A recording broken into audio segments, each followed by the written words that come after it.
चलिए, अब पहला क्वेश्चन अगर मैं एनर्जी से बात करूं, एनर्जी के तीनों फॉर्मूला सब बच्चों के पास हैं, एवरीवन। तो अब अगर मैं पहला क्वेश्चन पकड़ूं, यहां से वो साइन प्लस माइनस और उसका खेल शुरू हो जाएगा। बी केयरफुल, यहां से गलतियां शुरू होंगी। Calculate wavelength of a radiation emitted when an electron in hydrogen atom undergo a transition 4 to 2। जब इलेक्ट्रॉन चौथे ऑर्बिट में घूम रहा था, उसको दूसरे में लाया गया। अब क्वेश्चन का इतना हिस्सा पढ़ते ही तुम लोग ये क्वेश्चन नहीं कर सकते, हाइड्रोजन में इलेक्ट्रॉन चौथे ऑर्बिट में कैसे पहुंच गया जी?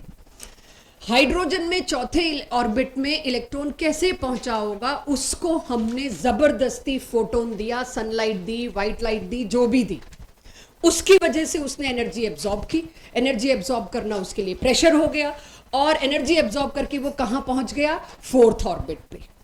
तो फोर्थ ऑर्बिट से उसको गिर के वापस आना पड़ेगा। जब वो फोर्थ ऑर्बिट से गिर के वापस आएगा तो उस प्रोसेस में क्या होगी? एनर्जी एमिट होगी। यानी अब आप बच्चे ये कभी नहीं कहेंगे हाइड्रोजन में एक ही इलेक्ट्रॉन है, आप चौथे ऑर्बिट में कैसे पहुंचा सकते हो? आपने लास्ट क्लास में पहुंचाया है। तो फोर्थ ऑर्बिट में था वो इलेक्ट्रॉन, अब किस में लैंड अप करने की कोशिश कर रहा है? सेकंड में।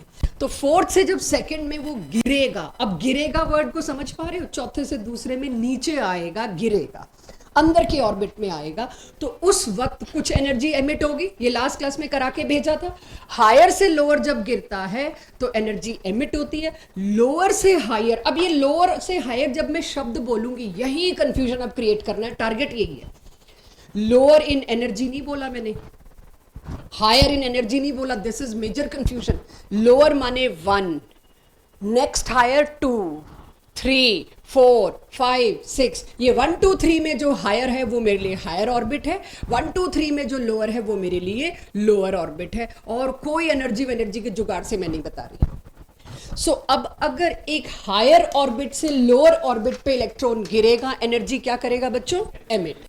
अब एनर्जी हुई एमिट, तो मेरे से ये पूछ लिया उस एनर्जी का आप मेरे को वेवलेंथ निकाल के दो।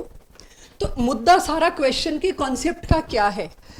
क्वेश्चन का कॉन्सेप्ट है फोर्थ से लेवल 2 पे इलेक्ट्रॉन गिर रहा है जी, उसके गिरने में वो एक एनर्जी एमिट कर रहा है, ये भी हम सारे मानते हैं।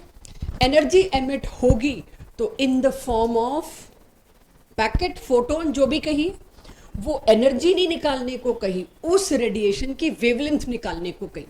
तो मेरी क्लास में जितने लोग बैठे हैं जिन्होंने प्लैंक्स कर लिया है उनको ये पता होगा, जिन्होंने प्लैंक्स नहीं किया उनको इसका आइडिया नहीं होगा, तो इस पार्ट को वो छोड़ भी सकते हैं। लेकिन एनर्जी के साथ वेवलेंथ का क्या रिलेशन है? hc/λ। अभिषेक नेक्स्ट क्लास से तो मेरे को 10 मिनट पहले चाहिए, मैं खड़े होके बोलने लग जाऊं उसके बाद अगर बच्चा एंटर कर रहा है तो ये मेरे लिए जमेगा नहीं, राइट? सो अगर आपने एनर्जी निकाल ली तो आप वेवलेंथ निकाल सकते हैं, फ्रीक्वेंसी भी निकाल सकते हैं।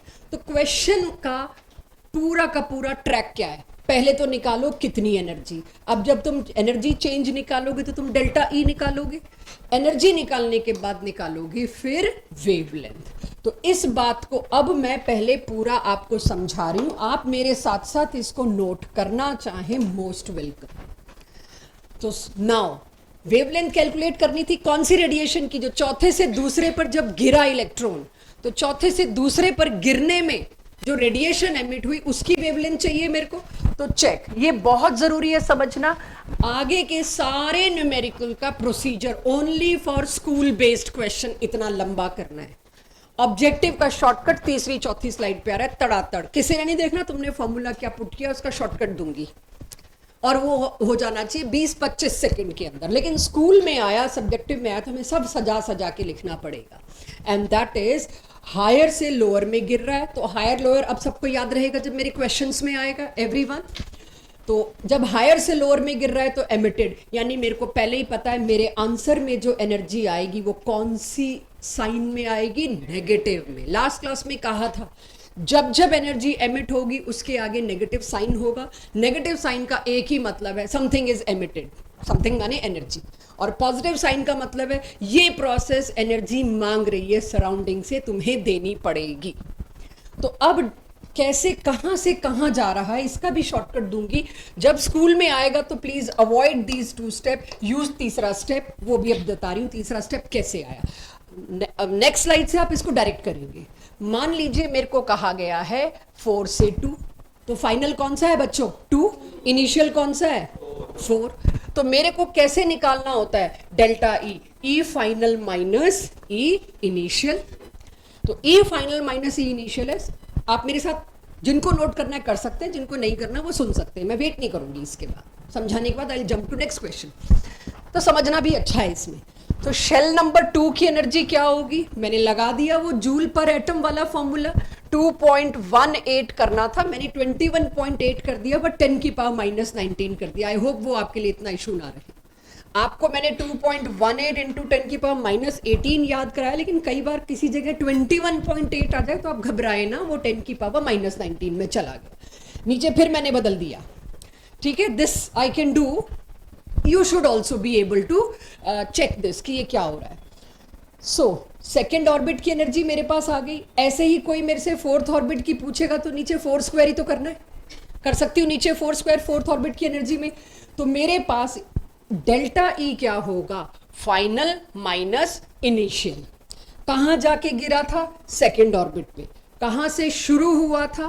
फोर्थ ऑर्बिट से। फाइनल माइनस इनिशियल समझ आया सबको? राइट तो फाइनल माइनस इनिशियल जब आ गया, अब दोनों में से मैं ये 2.18 इंटू 10 की पावर माइनस 18 बाहर कॉमन ले लूं।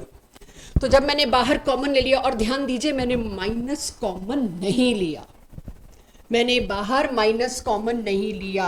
तो अगर इसमें से ये कॉमन ले लिया तो माइनस अंदर ही रहेगा, -1/2 स्क्वायर। ये दोनों माइनस का क्या बन जाएगा? Plus 1/4 square. यानी what should be your formula next time onwards when you are taking on such type of question?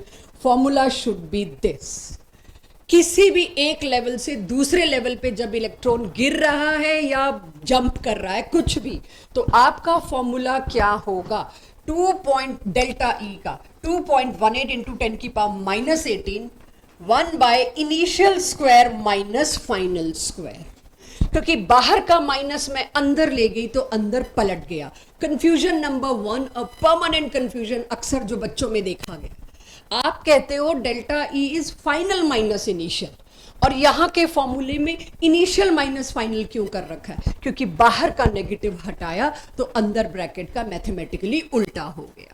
तो आपके पास अब डेल्टा ई का फॉर्मूला इज दिस।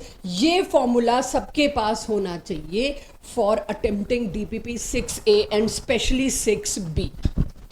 तो अब आपके पास बोहर के हिसाब से किसी भी लेवल से किसी भी लेवल तक गिरने या चढ़ने वाले ट्रांजिशंस की एनर्जी निकालने के लिए just start directly from here.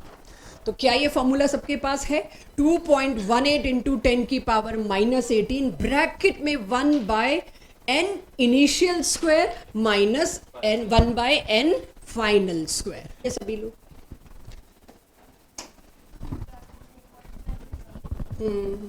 पहले सभी लोग ये समझिए क्या डेल्टा ई निकालना आया। अब एनर्जी आ गई तो उसके बाद आपने प्लैंक्स किया, एनर्जी नेगेटिव में नहीं आई तो पक्का आपका आंसर गलत हुआ है।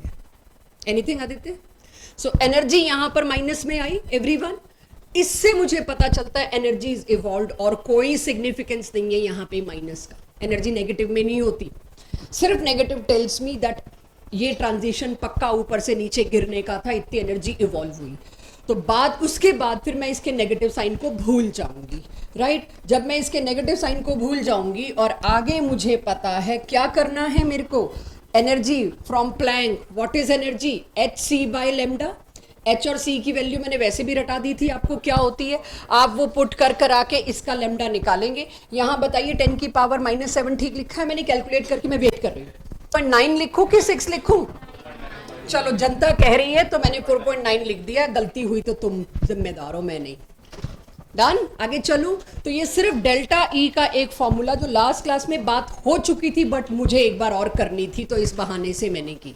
Now switch to something new जिसकी वजह से डीपीपी 6B आपकी चलेगी। अब सभी लोग ध्यान से थोड़ा सा फिजिक्स लेके आते हैं जो मेरी बिल्कुल अच्छी नहीं है बट लानी है तो लानी है। बोहर के न्यूमेरिकल्स की ऑब्जेक्टिव एन अवस्थी की प्रैक्टिस से पहले आपको ये स्लाइड चाहिए बिल्कुल सामने, और मैंने शायद 6b में ऊपर ऐसा कुछ लिख के दिया हो, 6a या 6b में कुछ टोटल एनर्जी कुछ ऐसा लिखा हो, फॉरगेट इट, वहां लिखा है, यहां आ जाओ। किसी भी इलेक्ट्रॉन की, अब क्योंकि मैं इलेक्ट्रॉन की बात कर रही हूँ सब्जेक्ट में, तो मैं हमेशा इसी की एनर्जी को लेके बात करूंगी।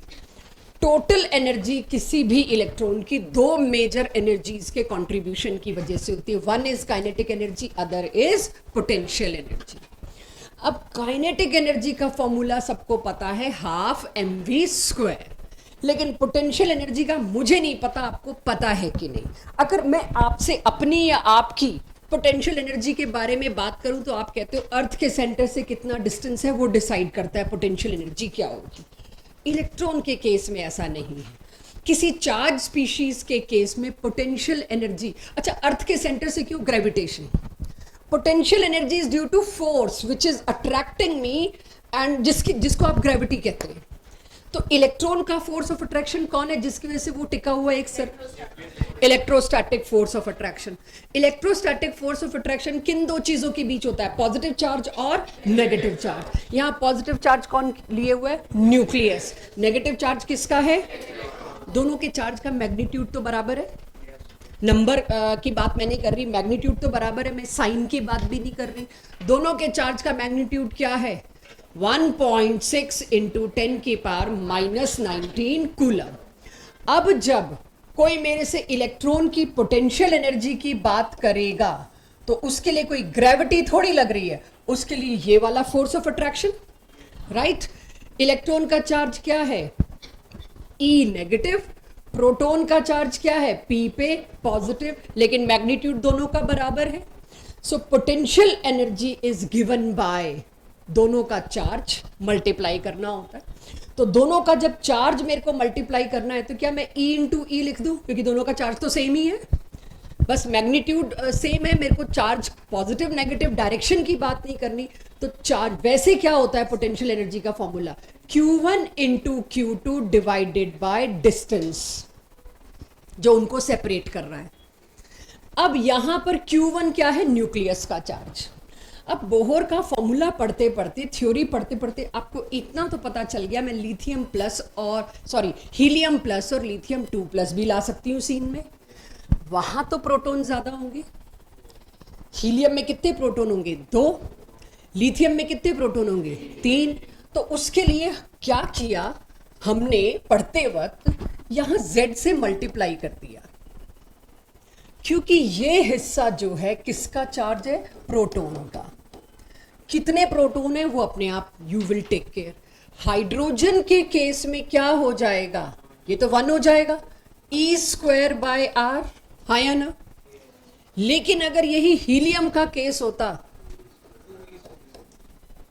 लिथियम का होता 3e²। तो ये तो आपको पता है अब।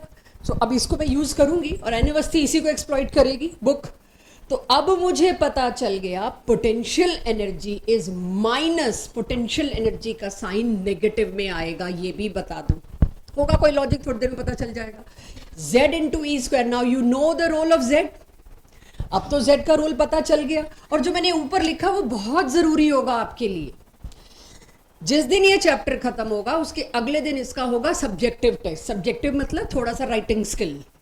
उसके अगले दिन होगी एक क्लास जिसका नाम होता है extra edge. That extra edge is only for those who are interested for extra edge in NEET, in JEE mains, in JEE advance. बाकी लोग उस दिन नहीं आएंगे। उस दिन इसके बारे में और डिटेल बात करूंगी मैं, ये माइनस साइन और ये सारी चीजें। सो आपके पास पोटेंशियल एनर्जी आज के बाद क्या हुई बच्चों, -ZE²/r। ये r क्या होगा, डिस्टेंस। डिस्टेंस किसके बीच में, न्यूक्लियस और इलेक्ट्रॉन के बीच में। वो फॉर्मूला दोबारा एक्सप्लेन कर दूं, चेक। आपको कहा गया है दो electrostatic force of attraction coulomb ने दिए थे, उनका लॉ है पोटेंशियल एनर्जी। दो चार्जेस के बीच जो फोर्स ऑफ अट्रैक्शन है उससे कुछ एनर्जी जनरेट होती है जिसको कहते हैं पोटेंशियल एनर्जी। पोटेंशियल एनर्जी का फॉर्मूला होता है चार्जेस का प्रोडक्ट डिवाइडेड बाय आर, दोनों चार्जेस के मैग्नीट्यूड का product divided by r. Electron का चार्ज है Q2, राइट, और प्रोटॉन का चार्ज क्या है, Q1। जब मैं हाइड्रोजन की बात करती हूं, एक ही प्रोटॉन है, एक ही इलेक्ट्रॉन है, तो वहां पर Q1 इंटू Q2 मैग्नीट्यूड दोनों का सेम होगा, एंड दैट मैग्नीट्यूड इज वही 1.67 into 10⁻⁻19 Coulomb's. Charge of electron, charge of proton का मैग्नीट्यूड तो सेम होता है, तो क्यों ना मैं उसको ई स्क्वायर ही लिख दूं। इसका भी सेम है, इसका भी सेम है, तो ई स्क्वायर लिख दिया। Why I am going e, because I am talking about electron, I am interested in electron, इसलिए मैंने ई स्क्वायर लिख दिया। कल को कोई किसी और चीज में इंटरेस्टेड होगा, वो यहाँ ये लिख देगा। तो एन अवस्थी या हमारे जेई नीट के क्वेश्चन में यहाँ ई स्क्वायर मिलेगा, तुम Q1 Q2 ढूंढोगे, वो फिजिक्स में मिलेगा। तो वहां से मैंने कूलम्स लॉ से उठा के फॉर्मूला पकड़ लिया। ये होगा मेरे पास हाइड्रोजन के लिए पोटेंशियल एनर्जी की मैग्नीट्यूड। बट अगर मैंने तुम्हें हीलियम न्यूक्लियस दिया, तो मुझे पता है उसमें कितने प्रोटॉन होते हैं, 2, तो मेरे को 2 से मल्टीप्लाई करना पड़ेगा, क्योंकि प्रोटॉन का चार्ज इज 2 इंटू Q और इलेक्ट्रॉन का चार्ज इज अनदर Q। अब फोर्स ऑफ अट्रैक्शन किन में है, इन 2 चीजों में। लिथियम में किस में होगा, 3 प्रोटॉन और 1 इलेक्ट्रॉन, इन दोनों में। तो पोटेंशियल एनर्जी बदलती जाएगी चार्ज की मैग्नीट्यूड से। तो 1 प्रोटॉन, 2 प्रोटॉन, 3 प्रोटॉन, क्या फोर्स ऑफ अट्रैक्शन सेम रहेगा, नहीं। 3 प्रोटॉन जब 1 इलेक्ट्रॉन की खींचेंगे, उनकी तो ताकत ही अलग होगी, उनकी पोटेंशियल एनर्जी की वैल्यू ही अलग होगी। So that is why potential energy का formula becomes Z into E square by R। अभी भी किसको इशू है तो मुझे जरूर बताइए। ये जो पहली स्लाइड है, ये NCERT स्कूल लेवल से, इसका कोई लेना देना नहीं है। जो ये वाली बता रही हूँ, उसका कोई लेना देना नहीं है, सिर्फ वहीं पर जो एक्स्ट्रा एज की तरफ हम जाते हैं, वो यहां से जाते हैं। अब क्लियर है सबको formula, everyone? So potential energy की जगह -ZE² बाय R, और काइनेटिक एनर्जी की जगह ½ mv²। Total energy actually in दोनों का सम होती है। नॉलेज आपके पास होनी चाहिए, यूज एक्स्ट्रा एज में करेंगे। अब मेरे पास आता है जो टोटल एनर्जी होती है, उसको अगर तुम नेगेटिव में रिपोर्ट कर दोगे तो वो क्या बन जाएगा, काइनेटिक एनर्जी। ऐसा कुछ शायद 9th-10th में बताया गया हो, but I am not trusting, इसीलिए मैं दोबारा से बता रही हूँ। किसी भी सिस्टम की, अब मेरा सिस्टम है atom, I am focusing on atom, किसी भी सिस्टम में kinetic energy is negative of total energy, right. Kinetic energy is negative of total energy, और potential energy is twice of total energy, but in positive. किसी चीज को twice कर दोगे, multiply positive तो आ ही जाना है, माइनस माइनस पॉजिटिव बना लेंगे, बट स्टिल काइनेटिक एनर्जी हमेशा किसी सिस्टम की टोटल एनर्जी का नेगेटिव होती है, और पोटेंशियल एनर्जी हमेशा किसी सिस्टम की टोटल एनर्जी का दुगना होती है। ये एक फैक्ट दे रही हूं फिजिक्स से उठा के लाके, और इस फैक्ट के बेसिस पर अगर कोई मेरे को रेशो मांगे आज के बाद काइनेटिक एनर्जी और पोटेंशियल एनर्जी का, it will come in both subject, chemistry as well as physics. Physics में कब आएगा मुझे पता नहीं, लेकिन आएगा। तो रेशो क्या आ रहा है बच्चों, -½ चेक करो। तो अगर अब आपको किसी अच्छे ऑब्जेक्टिव क्वेश्चन में टोटल एनर्जी की वैल्यू दे रखी, तो अब काइनेटिक और पोटेंशियल दोनों दे सकते हो। इन 3 में से कोई एक दे के बाकी 2 पूछी होंगी, बता सकोगे, आपके सामने है। तो इसे नोट डाउन करो जरा, इस पूरी स्लाइड को नोट डाउन करिए, this is important for me. ये रेशो मेरे लिए बहुत इंपॉर्टेंट है।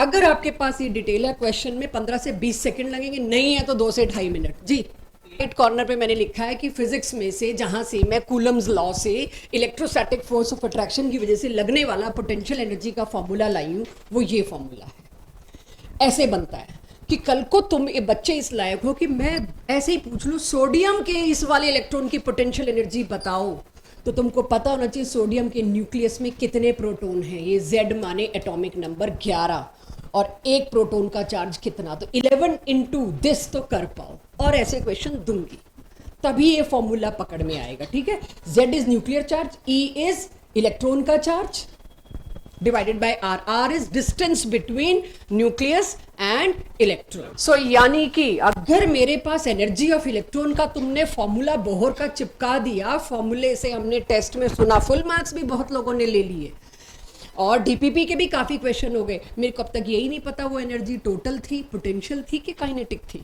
Of electron in nth orbit, 3 formula थे मेरे पास, आई होप तीनों रटे हुए हैं। जो मैंने आपको एनर्जी दी थी वो ये दी थी बच्चों, ये थी टोटल एनर्जी।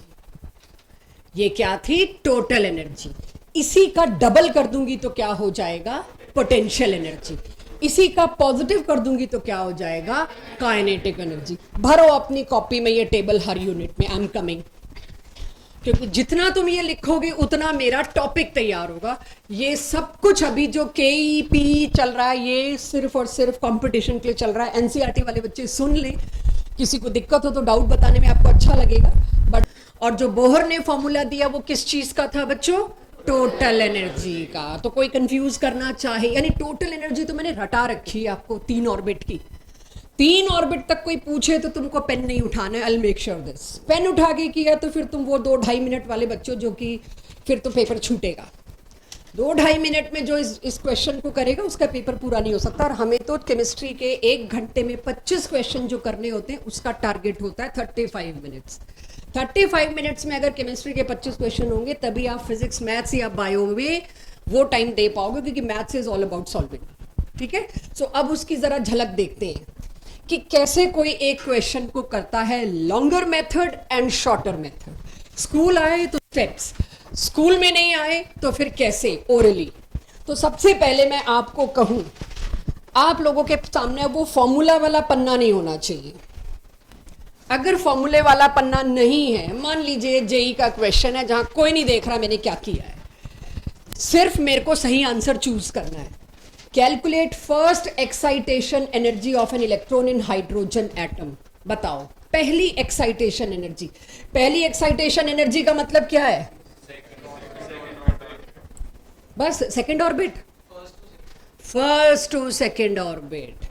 तो लास्ट क्लास में गैप याद करा के भेजा था 10 पॉइंट अप्रॉक्स हो गया। हार्ट बीट में अप्रॉक्स कर दिया ना डॉक्टर ने, तो हमारा अप्रॉक्स हो लेगा। अब अप्रॉक्स नहीं, चेक करो पिछली क्लास में गैप कितना था? 10.2 था कि 1 था? 10.2 इलेक्ट्रॉन वोल्ट। एक लाइन पढ़ते ही मेरा आंसर आ गया 10.2 इलेक्ट्रॉन वोल्ट। और यही अगर आपके स्कूल में और आपने लिख दिया 10.2 इलेक्ट्रॉन वोल्ट, 0 नंबर मिलेगा, क्योंकि आपने पक्का कहीं से चीटिंग करी है। शॉर्टकट है, हमें तो स्टेप्स चाहिए। सो चेक, इस क्वेश्चन को स्कूल में आए तो मैंने कैसे किया। अब ठीक है, मेरे को इलेक्ट्रॉन वोल्ट में याद करना इजी लगा, मैंने आपको इलेक्ट्रॉन वोल्ट में याद करा दिया। लेकिन क्वेश्चन में 4 ऑप्शन बच्चों, अगर जूल में आए तो उस वक्त क्या करोगे? 10.2 को किससे मल्टीप्लाई करोगे? याद रहेगा, इलेक्ट्रॉन वोल्ट से निकाला और एंड में उससे आपने मल्टीप्लाई कर दिया कन्वर्जन फैक्टर से, ताकि आपका आंसर जूल पर एटम में आ जाए। एम आई राइट? लेकिन अगर ये स्कूल में आया तो आपको कैसे करना है, लेट्स सी। और जो ये इस तरह के सब्जेक्टिव स्टेप वाइज करते हैं उससे बेस बहुत स्ट्रांग हो जाता है। उसके बेसिस पे आप कितने भी इंटेलिजेंट गेस भी कर पाओगे। तो let's check. First excitation energy का मतलब है ट्रांजिशन क्या हुआ? 1 से 2। गलती क्या होती है बच्चों से? सेकेंड एक्साइटेशन, फर्स्ट एक्साइटेशन पूछा है तो ऑर्बिट नंबर 2 की एनर्जी टिका देते हैं। यहां ये नहीं पूछा था कि सेकेंड लेवल की एनर्जी कितनी है, यहां क्या पूछा था? एक्साइटेशन एनर्जी, मतलब 1 से 2 में एक्साइट करके भेजने में जो एनर्जी लगेगी वो निकाल के दो। तो गैप चाहिए मेरे को। गैप आपने वैल्यू तो दे ही दी, लेकिन अब इसको स्कूल में कैसे करेंगे आप, या बेसिक कैसे करेंगे? डेल्टा ई क्या होगा बच्चों? Final minus initial. फाइनल किस में जा रहा है? 2 में। देख क्या था, अभी थोड़ी देर पहले मैंने फॉर्मूला याद कराया था और प्लस लगाया था मैंने अपने में, माइनस बाहर कॉमन नहीं लिया था। 2.18 इंटू 10 की power -18, 1 by initial square minus 1 bye final square. Value put करा के जो आएगा तुम लोग कैलकुलेट कर लोगे। मुझे पता है 3/4 इज 0.75, मल्टीप्लाई करके आंसर आ जाएगा। I don't need calculators in my class, but I need this concept to be at your thing. अब आप सोच के देखिए क्वेश्चन मेरे को लेने का पर्पस क्या था। अगर ये ऑब्जेक्टिव में आया तो it should not take more than 15 seconds, और अगर ये सब्जेक्टिव में है डोंट मिस एनी स्टेप। और इसी वजह से दोनों में एक गलती का चांस मैं लेके चल रही थी। आप सेकेंड ऑर्बिट की एनर्जी ना रिपोर्ट कर देते, मेरे को एक्साइटेशन एनर्जी चाहिए, पहले से दूसरे में कूदने में कितनी ताकत लगी। Done every. एक सेकंड रुको, इसका मतलब तुमने कैलकुलेशन में गलती की। यही तो फायदा है इस कॉन्सेप्ट का। मैंडेटरी पॉजिटिव आएगा, means you are doing some mathematical error. तुम्हारा माइनस आ रहा है, गलत आ रहा है, कुछ प्लस माइनस का झोल किया बेटा। मैथ्स ठीक है।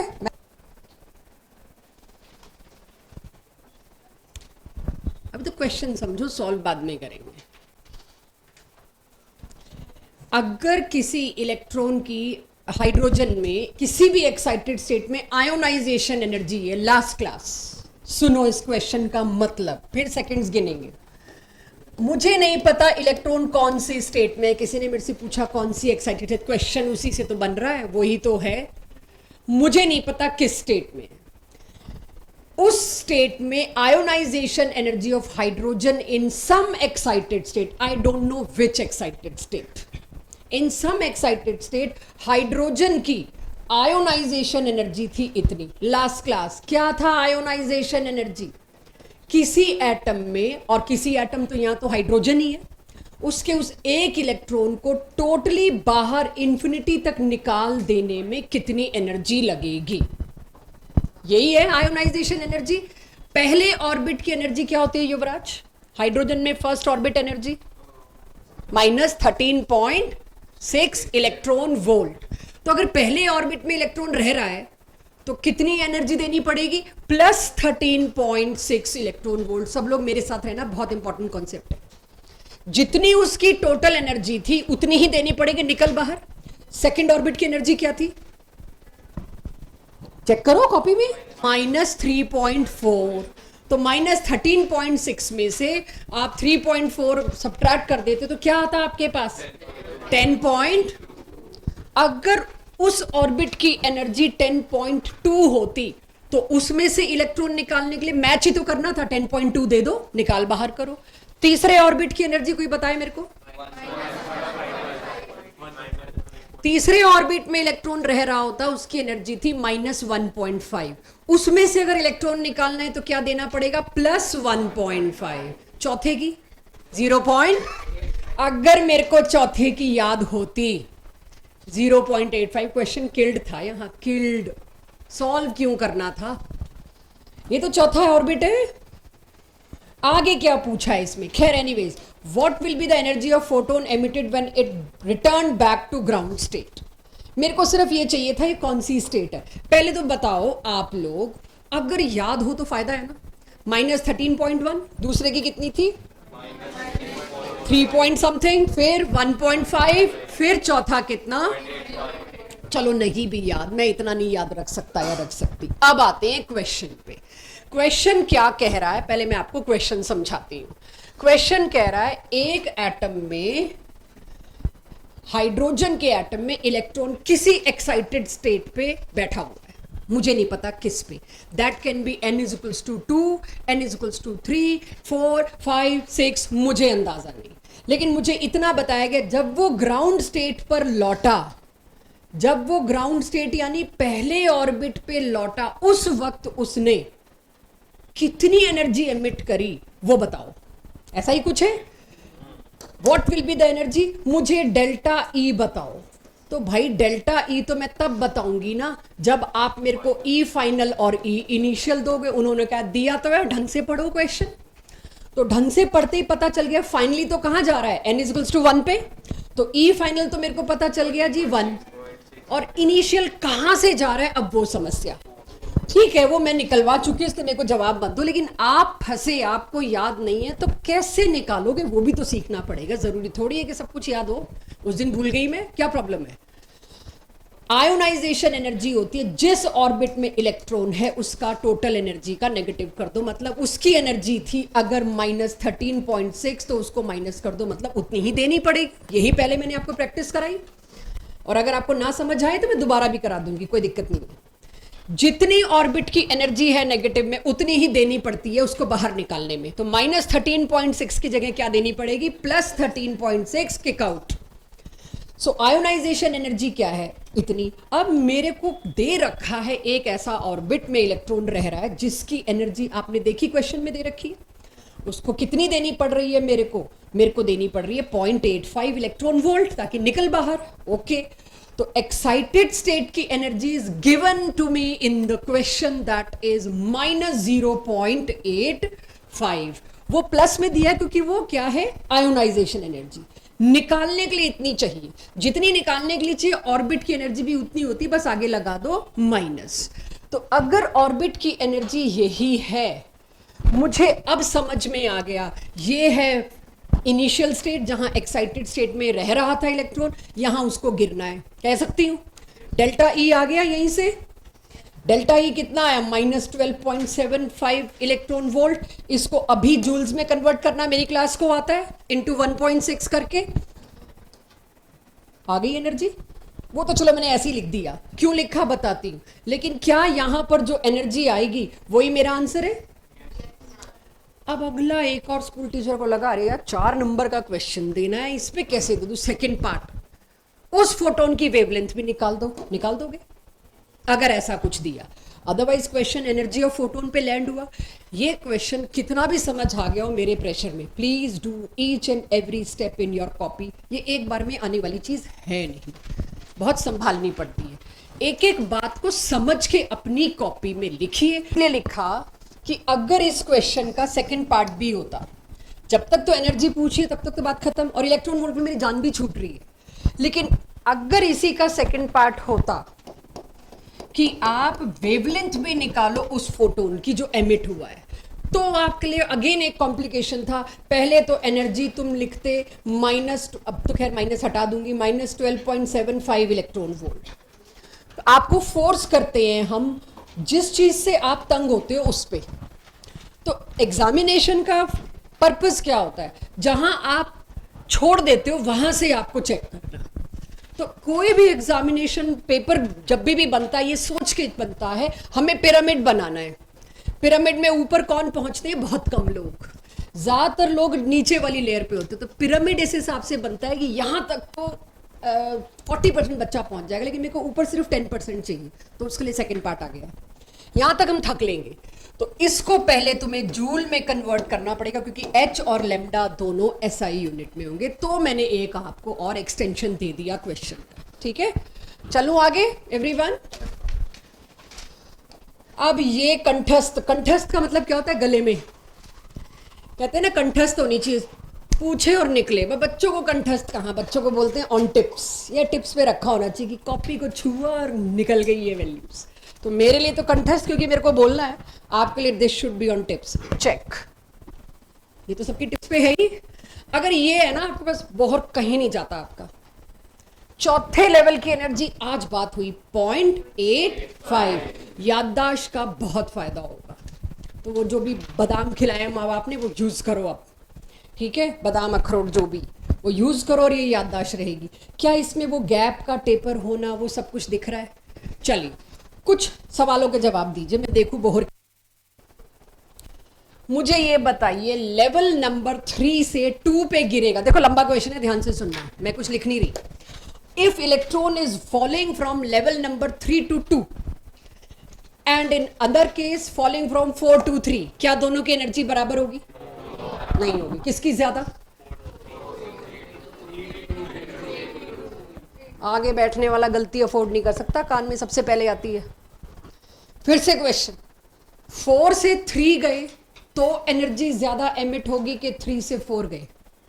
आकर्षण, 4 से 3 गिरा इलेक्ट्रॉन और 3 से 2 गिरा, दो अलग अलग सिचुएशन।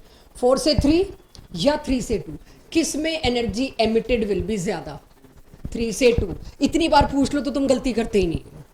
गलती तो तब होती जब पूछा और तड़ाक से आंसर आया। तो जब मैंने इतना स्लो रसा रसा के पूछा तब तो गलती होनी ही नहीं है। आप लोगों के जेनेटिक्स तो स्ट्रांग है, डीएनए तो अच्छा है, प्रॉब्लम है अटेंशन की। तो जब मैं जल्दी पूछूंगी गलती तभी होगी, ये मेरे को पता है। तो अगर मेरे को गलती कराने का इरादा है तो मैं फास्ट बोल के पूछूंगी, pick between the lines please. So यानी कि 4 से 3 में जब गिरेगा तो एनर्जी कम एमिट होगी, 3 से 2 में गिरेगा तो एनर्जी ज्यादा एमिट होगी। मोक्ष, फ्रीक्वेंसी कहां ज्यादा इन दोनों में से? Yes, your time is over. वो कैसे टिक टिक 1 टिक टिक 2 करते हैं ना, खत्म। 3 to 2 में, हाँ जी युवराज, 3 to 2 में बिल्कुल, जिसमें एनर्जी ज्यादा, फ्रीक्वेंसी एमिटेड भी उसी में ज्यादा।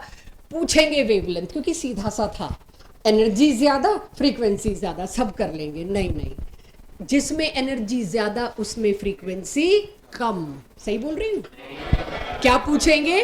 वेवलेंथ। तो हमारी भी गलती होती है, वो भी पकड़ो। सो अगर एनर्जी ज्यादा आपको आ गया तो मैं फ्रीक्वेंसी ज्यादा पूछ के एक और बेवकूफी नहीं करूंगी, मैं क्या पूछूंगी, वेवलेंथ। तो थोड़ा सा ये संभालिएगा। चलिए अब देखिए, अगर आपको कहा जाए पेन से कैलकुलेशन नहीं करना, चाहे आप 2 मिनट लो, 1 मिनट लो, हमें हरियाणा रोडवेज के कंडक्टर को बीट करना है, ठीक है, हमें सिर्फ हमारा इरादा उस इंसान को बीट करने का। मुझे बताइए, अगर 5वें लेवल पे कोई इलेक्ट्रॉन है तो उसकी आयोनाइजेशन एनर्जी क्या होगी? No use of pen, approx दे देना। अगर 5वें लेवल पर इलेक्ट्रॉन है तो 13.6 को किससे डिवाइड किया है? 25 से। अब मेरे को 25 दुनी, सॉरी मैं नॉर्मल लैंग्वेज में बोलती, 25 दुनी नहीं, सॉरी, ऊपर क्या है 13, नीचे क्या है 25। 13 टूजा क्या होता है 26। तो 13/25, 13/26 होता तो लगभग हाफ आता। यहाँ 13/25 है तो अप्रॉक्स लगभग हाफ 0.5। मैं ऐसे करती हूँ कैलकुलेशन। आपसे 5th ऑर्बिट की आयोनाइजेशन एनर्जी पूछी और आप लोगों ने दी। ये एनसीईआरटी बैक एक्सरसाइज का क्वेश्चन है, स्कूल में आया तो ऐसे बिल्कुल नहीं करना, वैसे करना जैसे पिछले क्वेश्चन में था, तो वो भी मैं दिखाऊंगी। Everyone note down this for one last time. जो भी उसके आगे लिखा है आपको खुद समझना है क्या लिखा है। ये मेरे कम से कम 12-13 क्वेश्चन है एक साथ। ये अगर बना चुके हैं पहले तो नो नीड, लेकिन दोबारा बनाना बनता है ताकि आप भूले ना। और ये छोटी छोटी चीज आप देखेंगे ये क्या लिखा है, मैं नहीं बताने वाली। जब आपने वो क्वेश्चन सही कर लिया तो दिमाग तो है तो। और इस क्वेश्चन का आंसर दो।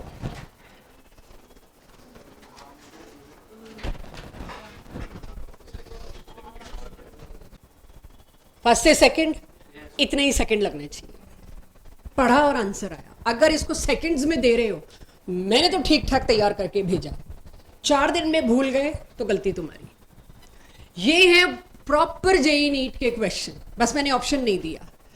क्या है क्वेश्चन अभी मैं दिखा देती हूँ। कुछ लोग शायद अभी तक पढ़ ही नहीं पाए, मैं आगे अड़ी हुई थी शायद उस वजह से। अब पढ़ें इस क्वेश्चन को। Where will electron go if it's asked to absorb इतनी एनर्जी इन हाइड्रोजन एटम? पहले ऑर्बिट की एनर्जी कितनी थी?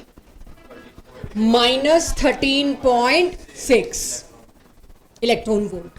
पहले ऑर्बिट की एनर्जी इतनी थी और कितना चेंज बोला गया? इतनी एब्जॉर्ब करो जाके। Delta is what? या तो एनर्जी एमिटेड या एब्जॉर्ब। इतनी एनर्जी एब्जॉर्ब करो। फाइनल कौन से लेवल में लैंड करेगा मुझे पता नहीं। माइनस किसमें था? 13.6, -13.6। तो फाइनल लेवल की एनर्जी क्या आई? -3.4। अगर मेरे को याद है तो मैं बच गई, नहीं याद तो डरने वाली बात नहीं है, मेरे को कुछ सेकंड और लगेंगे। जिस लेवल की एनर्जी ये है वो लेवल निकालना है। तो एनर्जी nth लेवल की मेरे को n निकालना है। फॉर्मूला मेरे पास क्या है? -13.6 इलेक्ट्रॉन वोल्ट बाय n²। अब मुझे ये एनर्जी यहां से कितनी मिल गई? -3.4। मैं क्या करूंगी फिर? बस n² ही तो निकालना है। n² कितना आया? 4। आंसर 2। या तो आप इस रूट से जाएं, क्योंकि इन केस आप भूल गए तो कोई प्रॉब्लम नहीं है। यहां फर्क आता है एक इंटेलिजेंट बच्चे और एक सिस्टमैटिक बच्चे का। इंटेलिजेंट बच्चा जो है उसको खटाक से समझ आता है और उसको पता है ये मैं कर लूंगी या कर लूंगा, तो मैं उसी वक्त कड़ाक कड़ाक निकाल लेना है मैंने। लेकिन एक सिस्टमैटिक बच्चा जो होता है वो, उसकी आदत होती है हर चीज को सिस्टमैटिकली ध्यान रखने की, याद रखने की, नोट्स बनाने की। उसको याद रखने का झंझट नहीं, उसको सॉल्व करने का झंझट नहीं होता। उसके नोट्स में हमेशा सिस्टमैटिकली ये इंफॉर्मेशन लिखी होती है। कौन सी इंफॉर्मेशन? ये वाली। तो वो सिर्फ डिफरेंस गेस करके उसको याद है ये कौन सा लेवल है, तड़ाक से दे देगा। तो इसीलिए जो हाईली ऑर्गेनाइज्ड सिस्टमैटिक लोग होते हैं वो अक्सर इंटेलिजेंट लोगों को तनख्वाह दे रहे होते हैं। इंटेलिजेंट हमेशा इस वजह से थोड़ा सा पीछे रह जाता है, कर लूंगा ये तो इजी है। लेकिन एक सिस्टमैटिक बंदा हमेशा अवेलेबल विद एवरीथिंग, क्योंकि उसके कॉपी में हर चीज सिस्टमैटिकली सही जगह लिखी है। आप किसी भी जगह देख लीजिए, जो भी एंटरप्रेन्योर्स हैं, जो भी हायर लेवल पे जो दूसरे ऑफिशियल्स को सैलरीज दे रहे हैं, उनमें एक ही मेजर फर्क होगा। ठीक है वो इंटेलिजेंट भी होंगे, लेकिन साथ में सिस्टमैटिक होना कितना जरूरी है to reach to that level. तो ये वो सिस्टमैटिक स्टडी है कि ये तो मेरे को बार बार अपने पास लेके आना है if you really want to make difference. यार कई बार होता है आप बच्चों में, ये तो इंटेलिजेंट है, मैं इतना इंटेलिजेंट नहीं हूँ या इतनी नहीं हूँ, इसका तो हो ही जाना है। नहीं, there is a differentiating point. आपके आसपास वाले इंटेलिजेंट हैं तो आपको और इंटेलिजेंट बनना आपके हाथ में नहीं है, तो सिस्टमैटिक आप बनिए and you will find the difference. 10-12 साल बाद देख के हैरान हो गए, अरे ये यहाँ ही तो उस वक्त क्या था या क्या थी। How I can be about that, because I M systematic plus laborious. Systematic हमेशा लेबोरियस होगा, तो इस मेहनत में आलस मत करना, मैं क्यों बार बार बनाऊं, क्यों बार बार लिखूं। ये 2 साल बाद बढ़िया करके आपके सामने आएंगे नतीजे। अब ये क्वेश्चन मेरी क्लास खुद पूरा कॉपी में करे और मुझे आंसर दे। टू विच ऑर्बिट, ये तो वही है, सॉरी नहीं, to which orbit electron will jump in hydrogen atom on absorbing 12.1 electron volt energy. अब आज वो नया है, एक क्लास लगा चुका है, तो उसके लिए तो मुझे सारा लिखना पड़ेगा ना, तुम तो शेर हो गए अब उसके आगे। ठीक है, चलो देखो आ रहा है सबके पास। नहीं जरूरी है, वरना मैं बताती it is staying in some excited state. एक इंफॉर्मेशन तो दूंगी ना, 2 वेरिएबल कैसे आपसे मांग लूंगी, लॉजिकल है। मैं आपको क्या करूँ, to which orbit electron will jump in hydrogen atom. Hydrogen atom में इलेक्ट्रॉन की नियति क्या है, उसकी जगह कौन सी है, ऑलवेज फर्स्ट ऑर्बिट। ठीक है, जब तक मैंने नहीं कहा it is staying in excited state. और ऐसे भी क्वेश्चन आएंगे, फिर उसके भी कुछ जुगाड़ ढूंढेंगे जब उस लेवल पे आएंगे। ऑब्वियसली दिया जाएगा, तुम लोगों को गलत थोड़ी कराना है, तुम लोगों को मुश्किल से सही कराना है। ये 17th क्वेश्चन है हमारी लास्ट क्लास की डीपीपी का, सारी जनता ने पूछा है ये। ठीक है, 2-4 ने तो मेरे से डांट भी खाई है, तो कुछ लोग लेट आए थे। जरा निकालिए लास्ट क्लास के 6A डीपीपी का 17th क्वेश्चन। क्वेश्चन 17 कह रहा है व्हाट इज द एनर्जी, और जूल पर एटम में मांग लिया, required for the following process. Everyone, process क्या दे रखी है, लिथियम के 2 पॉजिटिव से लिथियम के 3 पॉजिटिव बनाना, यानी उसमें से एक इलेक्ट्रॉन निकाल बाहर करना। इस प्रोसेस में कितनी एनर्जी लगेगी वो पूछा है, यही पूछा है, देख लो एक बार दोबारा। अब आप सोच के देखो, लिथियम के इसमें 2+ की सिचुएशन क्या है, कितने इलेक्ट्रॉन है इसके पास लिथियम 2+ में, 1। ये सिंगल इलेक्ट्रॉन सिस्टम है तो बोहर का एप्लीकेबल है काम। इसके अंदर जो एक इलेक्ट्रॉन है, पहले तो उसकी एनर्जी निकाल के दो। उसकी एनर्जी क्या होगी, -13.6 बाय, एक ही इलेक्ट्रॉन है तो वो कौन से ऑर्बिट में होगा, पहले ऑर्बिट में। बाय डिफॉल्ट ग्राउंड स्टेट कौन सी होती है, पहला ऑर्बिट। तो पहला ऑर्बिट तो नीचे 1 स्क्वायर कर दूं। Z क्या होता है बच्चों, एटॉमिक नंबर। इसका एटॉमिक नंबर कितना है लिथियम का, मतलब करने दो, उसके बाद बात करेंगे। नहीं बिल्कुल निकाल सकते हो, रेदर निकालना ही जूल पर एटम में था। मेरा फ्लो में 13.6 पे हाथ चल गया, क्योंकि क्वेश्चन में आपको जूल पर एटम बोला है। तो let me write that, -2.18 into 10 की power -18 into Z square. Z is 3, तो ये हो गया 9 by 1 square. This should be your answer. इसमें कंफ्यूजन क्या था, लेट मी टेल यू। आप लोगों ने ये सोचा लिथियम है पहले ऑर्बिट में, हमें 10वीं कक्षा में पढ़ा के भेजा, नंबर भी अच्छे आए हैं बोर्ड्स में, तो वो नॉलेज ठीक ही होगी हमारे पास। 1 2 3 ये इलेक्ट्रॉन, 2 निकालने में पता नहीं क्यों आपने ये 2 निकाले, आई डोंट नो। और n = 2 पुट किया, किसी ने n3 भी पुट किया है।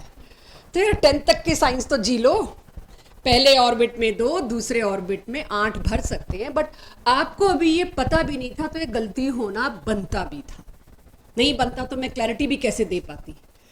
सो जब भी सिंगल इलेक्ट्रॉन सिस्टम की बात हो रही है, पहले इलेक्ट्रॉन की बात हो रही है, वो हमेशा बाय डिफॉल्ट किस में बैठा होगा, ऑर्बिट नंबर 1 में। क्या सबको ये क्लियर है? बाकी अब तुम खुद करो। फाइनल माइनस इनिशियल अब क्या लाना, इन्फिनिटी पे ही तो जाना है आपको। बेटा आज मैंने बता दिया, जिस ऑर्बिट की एनर्जी मुझे पता है उसकी आयोनाइजेशन एनर्जी तो मैं निकाल ही सकती हूँ, बराबर ही तो होगी। तो मेरे को वो डेल्टा ई और फाइनल माइनस इनिशियल क्यों जाना, आज आपको ये बताया है ना, सभी लोग सुनिए, आपको आई होप आज मैंने 3 से 4 बार बता दिया, बातें नहीं। जिस ऑर्बिट में इलेक्ट्रॉन घूम रहा है उसकी टोटल एनर्जी जो होती है नेगेटिव में, उतनी ही एनर्जी देनी पड़ेगी ताकि आयोनाइजेशन एनर्जी मैच हो सके। तो उसकी आयोनाइजेशन एनर्जी क्या होगी? Same value in positive. अब कोई कहे नहीं मेरे को वैसे निकालना है, हाँ मैंने निकलवाया है आपको, E final minus E initial. Ionisation में किधर जा रहा है इलेक्ट्रॉन? Infinity, last class. तो इंफिनिटी की एनर्जी और फाइनल की एनर्जी क्या करोगे जीरो के साथ उसको करके? अब तो सीधे ही बना दो ना। जिस ऑर्बिट में इलेक्ट्रॉन बैठा है उसकी एनर्जी इज पॉजिटिव में आयोनाइजेशन एनर्जी उतनी ही। अगर पहले ऑर्बिट में 13.6 किलो जूल उसके इलेक्ट्रॉन वोल्ट उसकी एनर्जी है, उसको 13.6 ही चाहिए, कोई दे दे निकाल के ले जाए। तो अब इस स्टेप से बचो। क्यों करना जब मुझे आ गया? और अगर लगता है कि नहीं आपको आ गया मुझे नहीं आया, 2-3 दिन इसी से करो, कोई दिक्कत नहीं है। 2-3 दिन बाद इस स्टेप से बच लेंगे। हर एक का अपना तरीका होता है। This missing this step no worries, लेकिन इस स्टेप को छोड़ने के चक्कर में आपसे गलती हो रही है। I don't want to miss this. आपको धीरे धीरे, किसी को तीसरी बार पता चलता है, किसी को पहली बार पता चलता है, कोई भूल भी जाता है। सो आई डोंट माइंड अगर आप इससे कर रहे हैं, नोबडी विल माइंड। अंडरस्टूड? या अभी भी कुछ डाउट है? आई कैन, हाँ जी। क्यों आएगा? जब मैं एक बात का रूल सेट कर गई, बिल्कुल सही कह रहे हो, जब मैं कर गई जिस ऑर्बिट में इलेक्ट्रॉन घूम रहा है उसकी एनर्जी नेगेटिव समथिंग, उतनी ही दे दो। दे दो का मतलब क्या? एनर्जी एब्जॉर्ब करा दो। एनर्जी एब्जॉर्ब कराने का मतलब क्या है? पॉजिटिव में। यही तो मैंने लिखा है, देखो तो, सेम एनर्जी पॉजिटिव कर दो, वो क्या बन जाएगी? Ionization energy. टोटल एनर्जी और आयोनाइजेशन एनर्जी में क्या रिलेशन है? अगर पूछ लिया मेरे पास नीट या जेई में, मैं क्या जवाब दूंगी? मेरे को तो कराया नहीं, क्योंकि मेरे को याद ही नहीं, क्योंकि मैं तो इस रूट से करती हूँ। मेरे को समस्या है, मेरे को वो कराना है जो पूछा जा सकता है। और ऐसे क्वेश्चन दबा के मिलेंगे, which of the statement is correct? उसमें से एक स्टेटमेंट होगी, any orbits total energy is equal to negative में आयोनाइजेशन एनर्जी। यस, किसी भी ऑर्बिट की टोटल एनर्जी जो है इट इज नेगेटिव में आयोनाइजेशन एनर्जी। परफेक्ट।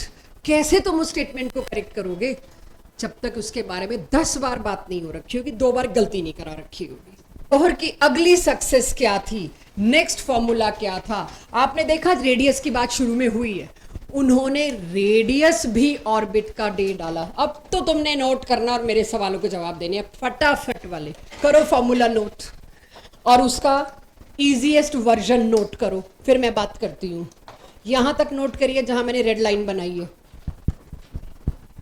रेडियस का फॉर्मूला है n square h square divided by 4 pi square me square z।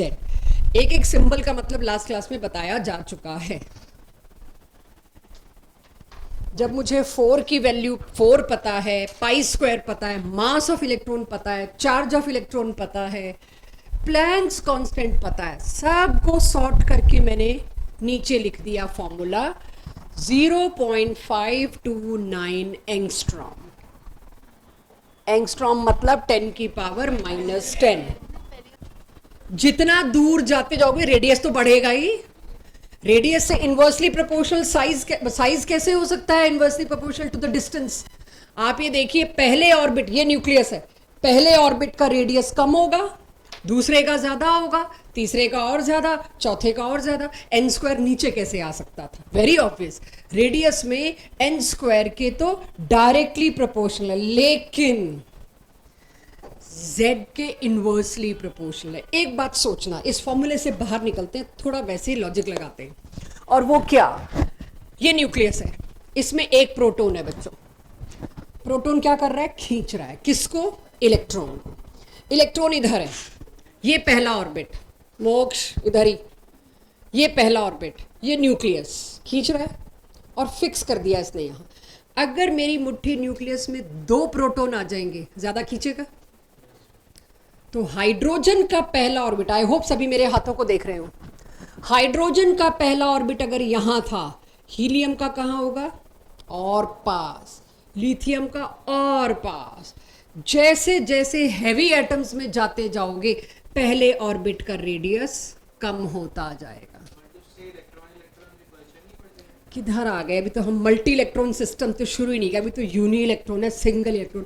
Bohr की लाइफ में कॉम्प्लेक्स सिचुएशन आई ही नहीं, तुम्हारी में आएगी अगली क्लासेस, फिर उसको भी डील करेंगे कि क्या होता है इंटर इलेक्ट्रॉनिक रिपल्शन, अभी तो वो बात ही नहीं आई। पॉइंट है रेडियस का, पहले ऑर्बिट का रेडियस हाइड्रोजन में सबसे ज्यादा, दूसरे एटम में हीलियम में थोड़ा छोटा, लिथियम में और छोटा, सोडियम पोटेशियम यूरेनियम तक पहुंच जाओ तो पहला ऑर्बिट और टाइट हो जाएगा और छोटा हो जाएगा। तो एटॉमिक नंबर और रेडियस इनवर्सली प्रोपोर्शनल है। ये बात वैसे रिलेट कर पा रहे हो? फोर्सेस ऑफ अट्रैक्शन ज्यादा होंगे, न्यूक्लियस ताकतवर होता जा रहा है और खींचेगा और खींचेगा, खींच के बहुत पास रखेगा। सो रेडियस का डायरेक्टली प्रोपोर्शनल और इनवर्सली प्रोपोर्शनल सबको समझ आ गया। अब ये मैजिक नंबर याद रखेंगे 0.529 एंगस्ट्रॉम। हाइड्रोजन के पहले ऑर्बिट का यही होगा, देखना यही होगा। तो इसको ए नॉट कर दो, इसको ए नॉट आज के बाद आपको याद रखना है। इट इज हाइड्रोजन का फर्स्ट ऑर्बिट का radius which is constant forever. तो ये वही तो वैल्यू, एनर्जी में भी यही किया था हमने। पहले ऑर्बिट की एनर्जी तो थी वो 2.18 इंटू 10⁻⁻18। तो ये हाइड्रोजन के पहले ऑर्बिट का रेडियस है एवरीवन। इसी फॉर्मूले को देख के मेरे को बताओ, आप लोग कोई पेन नहीं इस्तेमाल करेगा, ये फॉर्मूला देख रहे हो तुम लोग, कोई कैलकुलेशन नहीं करा रही। हाइड्रोजन का पहला ऑर्बिट और हीलियम का दूसरा ऑर्बिट, किसका रेडियस बड़ा, छोटा, बराबर, या data is insufficient? We can not answer. Hydrogen का पहला ऑर्बिट और हीलियम का दूसरा ऑर्बिट फॉर्मूले में पुट किए बिना नहीं दोगे। सॉरी क्लास, कोई ये नहीं कह रहा सेम होगा दोनों का रेडियस? हीलियम का बड़ा होगा, सेम नहीं होगा, सेम होगा ना। मेरे को पता नहीं क्यों चिट्ठी आ रही है सेम होगा, डबल होगा।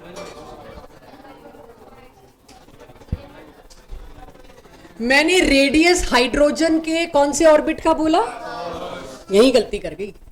हाइड्रोजन का फर्स्ट ऑर्बिट और हीलियम का, मेरे को ना रिवर्स पूछना था। ठीक है, चलो अब जो पूछ बैठी देखी जाएगी। ये क्या होगा? ए नॉट। अब हाइड्रोजन का पहला ऑर्बिट है, ये भी 1 और ये भी 1, 1 स्क्वायर करके काट दूं। अच्छा, यहां क्या आएगा? ए नॉट इंटू 4 डिवाइडेड बाय 2। तो देखिए आपको क्या होगा। ठीक है, ये 2 ऊपर चला जाएगा और 2 और 4 कट के 1/2 बन जाएगा, समझ जाएंगे। तो दो कहां से मैम आ रहा है? क्लियर हो गया है सबको? ये ऑनलाइन वाला बच्चा था कोई मैम कर रहा और मैं इधर ढूंढ रही हूँ, सॉरी। चलिए, एनीवेज मेरे कान बज रहे हैं। क्या ये टेबल समझ पा रहे हैं? देखिए क्या है और बनाओ फिर। My job is over. देखो क्या है ये। हाइड्रोजन के पहले ऑर्बिट का इतना, हीलियम के पहले ऑर्बिट का इतना, हाइड्रोजन के सेकंड एक्साइटेशन का रेडियस इतना, हीलियम के सेकंड एक्साइटेशन का रेडियस कितना, बस एक बार वो दिखाना था। बनाइए, पूछा ऐसे ही जाएगा आज के टेस्ट में। तो अब आप ये सोचो, अगर आप एक ऑल्टरनेटिव अर्थ को इमेजिन कर रहे हो जहां पर इलेक्ट्रॉन का चार्ज जो है उस अर्थ पे जो डिस्कवर हुआ वो कुछ और वैल्यू थी, तो अब तुमसे रेडियस पूछ लेंगे। अगर तुम्हारे पास बनते हैं जिस दिन ये फॉर्मूला नहीं है तो तुम E² कैसे करोगे? तुम तो 0.529 याद कर, ये है ग्रूम्ड, रटा रटाया, क्रैम्ड। लेकिन क्रिएटिव क्या होगा? That is JEE advance. वहां तुमसे पूछेंगे। और अभी अगले चैप्टर से मैं ये ऑल्टरनेटिव अर्थ वाले क्वेश्चन पूछने शुरू कर दूंगी, तो आपको ये एक तुम कुछ छोड़ो सही वो आएगा। ये रूल है, if anything negative can happen it will happen. मैं ये छोड़ू ये नहीं आएगा, पता नहीं कैसे पता चल जाता है ऊपर वाले को कि तुम ये छोड़ के आए हो। तो you need to know every formula. ठीक है, चलिए मैं ये 3 सक्सेस फॉर्मूला किस किस का? एनर्जी का और रेडियस का। क्या रेडियस का याद हो गया सबको? ऊपर एन स्क्वायर था कि नीचे एन स्क्वायर था? बस ये मत भूलना। फिर लगे हाथ उन्होंने वेलोसिटी का भी दे दिया, राइट? इलेक्ट्रॉन किस वेलोसिटी से घूम रहा है, मेरे पास वो फॉर्मूला भी आ गया। कोई स्क्वायर नहीं, ना जेड में ना एन में। प्लीज नोट डाउन तीसरा फॉर्मूला। अब आप सोचो, आपके पास रेडियस भी आ गया, सब आ गया, तो अब तो मैं आपसे किसी ऑर्बिट का सरकमफ्रेंस भी पूछ सकती हूँ, फिर आपसे मैं टाइम पीरियड भी पूछ सकती हूँ, revolution, time taken in one revolution भी पूछ सकती हूँ। अब तो मैं कुछ भी पूछ सकती हूँ, तीन चीजें आ गई। तो वो कुछ भी पूछूंगी एक्स्ट्रा एज में। बोहर के फॉर्मूले की डिटेल डेरिवेशंस वो होंगी एक्स्ट्रा एज में, कि वो कैसे पहुंचे इस फॉर्मूले पे, ऐसे कैसे, एनर्जी का उन्होंने फॉर्मूला कैसे दिया। अभी तो मैंने एनसीईआरटी से उठाया, आपको दे दिया। एक्स्ट्रा एज में देखेंगे how he reach to that calculation. तो रेडियस के साथ अब वेलोसिटी का फॉर्मूला क्या लिख रहे हैं? 2.18 into 10 to the power 6 into Z divided by n metre per second. तो हाइड्रोजन के पहले ऑर्बिट में इलेक्ट्रॉन जो घूम रहा है उसकी वेलोसिटी कितनी होगी? ये उसी की है कि अब ये पता नहीं लाइट से ज्यादा तो नहीं होगी? नहीं, तो लाइट से ज्यादा नहीं होती वेलोसिटी किसी भी चीज की। तो इलेक्ट्रॉन किस वेलोसिटी से मूव कर रहा है उस ऑर्बिट में जिसको तुमने आज तक देखा नहीं। इलेक्ट्रॉन जिसको तुम आज तक देख नहीं पाए हो, अगले ने उसकी वेलोसिटी की वैल्यू भी दे दी। बनता तो था नोबेल इसको भी देना। कि मतलब आप ये सोचिए, इतनी जबरदस्त कैलकुलेशंस की होंगी। अभी आपकी एक क्यूरोसिटी को होल्ड पे रखना, ये फॉर्मूला आए कैसे। We will derive all of these but in extra edge, वहां बात करेंगे। पूरी डेरिवेशन 3-4 स्लाइड की मैं खुद कराऊंगी यहाँ पे आपको, कि कैसे कैसे आ गया ये फॉर्मूला। अभी आपको लर्न करना है। तो मीटर पर सेकंड में फॉर्मूला आ गया वेलोसिटी का। तो अब मैं आपसे हीलियम में पहले ऑर्बिट में घूमने वाले इकलौते इलेक्ट्रॉन हीलियम प्लस में आपसे उसकी वेलोसिटी पूछूं तो क्या है? मुझे बताना, हाइड्रोजन में तेज घूम रहा है कि हीलियम में? क्यों? लॉजिकल। मेरे को नहीं मानना फॉर्मूला, मेरे को नहीं पता। मैं 8th क्लास का स्टूडेंट हूं, आपके सामने आ गई हूं। दीदी भैया बता दो, हीलियम में क्यों इलेक्ट्रॉन तेज भाग रहा होगा as compare to hydrogen? Any logic without formula? यूं घूमता है ना इलेक्ट्रॉन, बताया था कि नहीं? यूं घूमता है। रिमेंबर, ये न्यूक्लियस, ये इलेक्ट्रॉन, इलेक्ट्रॉन और न्यूक्लियस के बीच में there has to be some force, that force is electrostatic force of attraction. Helium में ज्यादा प्रोटॉन्स हैं, हीलियम में ये मुट्ठी ज्यादा जोर लगा रही है, तो तेज घूमेगा।